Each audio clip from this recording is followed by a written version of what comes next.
At the Prairie Winery in Hill City, South Dakota, CFO takes on a whole new meaning. Here at Prairie, I'm considered the CFO, the Chief Fermentation Officer. Awesome. Prairie is a fifth-generation vineyard making award-winning wines from locally grown, traditional and non-traditional ingredients. We make wine from the fruit of the prairie, so wild fruit like choke cherries and buffalo berries, domestic fruit like rhubarb and pumpkins, black currants. We make wine that nobody else does, so they're very unique. And this is so good. Yeah. It's not too and with sweet, summer it's coming not up, too dry. and I'm more of a white wine guy versus my wife, which is a red wine. Well, Lawrence Elk is more of a winter wine we drink by the fire, and then in the summer it's a little bit lighter white wines. The more local, the better. So that's definitely what we're about. Going back to Sandy Voita's great-great-grandmother, who started making wines when this was the Dakota territories. I've been making wine since I was 4 years old. I would get in trouble by my mom, but my dad was like, yes, sweet, you know, the winemaking is being passed down. Voita's dad is the only male winemaker in the family. I could not imagine being a winemaker anywhere else.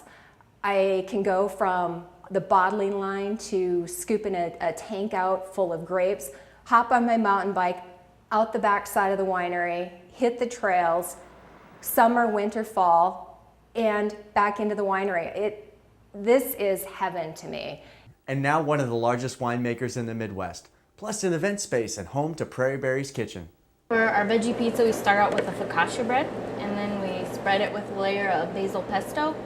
Then we have marinated oven roasted artichokes and tomatoes, and then we top it all off with some Parmesan cheese. It's the deck. We love coming up here to the deck, sitting out and having a glass of wine and a cheese plate and enjoying the smell of the pine in the hills. start you out with Badlands.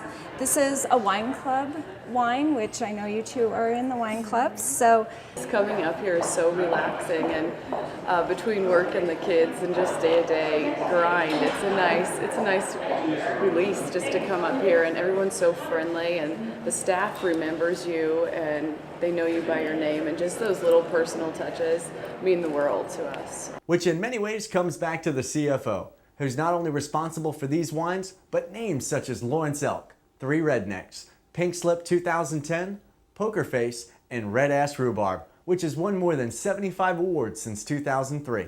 Fruit, the wrong wine into the wrong tank.